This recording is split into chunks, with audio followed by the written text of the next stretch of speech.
Think Tank welcomes Christian Estrellado, who is co-founder and chief digital officer, Estro Digital Communications. Good to see you. Oh, pleasure. Describe your company. Well, Estro Digital Communications, we're a digital marketing agency, and we focus on website development and e-commerce, and we focus on medical, hospitality, and real estate industries. We were your friends, our friends as well at Commerce and Industry told us about you, and they told us about the fact that you're involved in something called Generation Now. Oh, great. What is that? Fantastic. So Generation Now is a subcommittee of CINJ, and it focuses on people who are 45 and under who we believe are being groomed by their superiors over at their firms and their companies to take over leadership roles. The biggest thing that we wanted to do was to both not just train millennials in the workplace, but also give them a sense of recognition and sort of empowerment for them to actually start growing. And so they don't just leave their jobs that joke 2 years and quit. A lot of the people on our group, Generation Now, they've been at their companies for about 5-10 years already, and they started in their 20s. So give us some advice. In our production company, we do have incredibly talented, quote unquote, millennials, right? By the way, I don't even know if the term is, what does it mean age-wise? Is it just in your 20s? Well, Pew Research recently just put something out in January. Millennials now considered 1981 to 1996. Really? The Centennial is 1996 and up. But the funny thing is about millennials is that that millennial attitude that you talk about really don't kick in till the mid-'80s to the '90s. So I was born in 1981, and I'm in that cusp of Gen X and millennial. But there is a different sense of attitude for that. What do you think it is? Because I've been fascinated by the talent, the commitment to hard work of the millennials we had. But in all candor, there are times that it's tough to keep millennials. And I often ask, is it us? What are we doing? What could I be doing differently? And then I ask, is there something different about certain millennials and about the millennial culture, if there's such a thing, that moving on is the norm, even if it's a decent gig? You know what? I think that's two very good questions. First, I think with the millennials, I just think because of social media, they ended up with a lot of instant gratification where they're looking for that promotion or that big job promotion instantaneously. But, you know, being an entrepreneur, it takes years. It takes I know. Exactly, yeah. Exactly. You're very Some of us are still working on it. Exactly, and people don't understand, millennials don't understand that it's not social media. You can't get 10,000 likes in 10 minutes and expect that to be your career. So that's the first part when it comes to millennials. And the culture, the one thing I do agree with millennials, and since I'm in that cusp, that beginning, they started asking questions at work, they started saying, is this the proper process? And we're very project management oriented, and some of our people in our company started questioning, hey, you know what, is this a better process?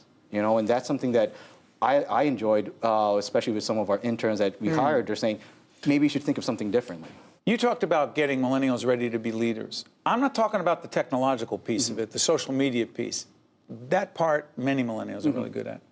But I'm obsessed by the idea of leadership sometimes means having very hard conversations about performance and giving feedback. And sometimes it can be very uncomfortable for all of us. Do you think that getting and receiving feedback for millennials that's negative and less than glowing is harder because of the generation they're in?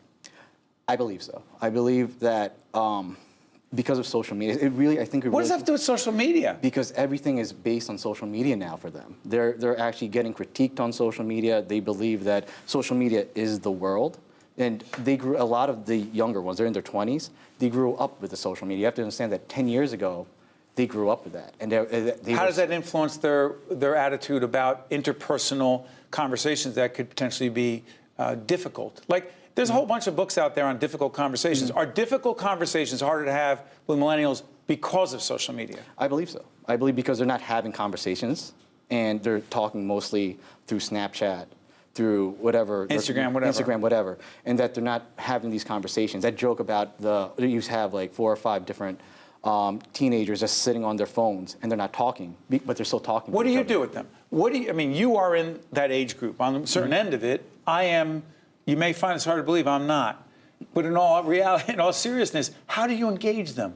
You just have to talk to them. And you have to the one thing I did learn, what they're looking for, is that they're looking for guidance. And they are. They are looking for guidance. And when you give them that sort of guidance, and you give them that sort of leadership, what you're talking about, they will actually start responding to you. and they're going to start looking into you more of a mentor and a leader. When did you know you wanted to be a mentor? Excuse me, not just a mentor, but more importantly, an entrepreneur? A, Yeah. B, what does it take to be a great entrepreneur? First, my mother and my father, they're both immigrants from the Philippines. Right, and you work with your brother. And I work with my brother. They always said that if you want to make it in America, you have to be an entrepreneur. They said you have to own a business. That's actually, I don't know how they figured that out, because they're both, my dad's a UPS lifer. He's about to retire. My mom already retired from Mount Sinai. She was a registered nurse. And they just said, like, if you want to be something, you have to be entrepreneurial. You have to own your own business. By the way, you can work in a company and be entrepreneurial. Yeah, entrepreneurial, But an entrepreneurial spirit, you have it. Yeah. Describe what it is for people, because some folks who may not be in that world don't understand what it takes to be an entrepreneur. Oh, that's a great question. The number one characteristic is tenacity. You have to have tenacity. And there's a good book. It was called Grit. Yeah, Grit's a great book. But you need that tenacity. You need to go through that, have that How many times you get perseverance. knocked down? Exactly. More than my fingers. What do? Get right back up? Just get right back up. It's you know what's so funny is that quote from Mike Tyson. Everybody's got a plan until they get punched in the face. So when you get punched in the face, someone like me, I'm gonna get knocked down. I'm only 5'7", so I'm not a big guy. But you always have to get back up. Innovation. The next in medical marketing, the next 5 years, what do you predict in it? Patient experience. I think improving patient experience from getting into the office, your actual time with the physician or the nurse practitioner or the actual physician, then afterwards explaining what you just went through. Christian, I want to thank you, thank you for joining us on Think Tank. You got to give us a lot to think about. Sorry, thank you very cliche. much. Well done. This is Think Tank. I'm Steve Adubato. I'll be right back.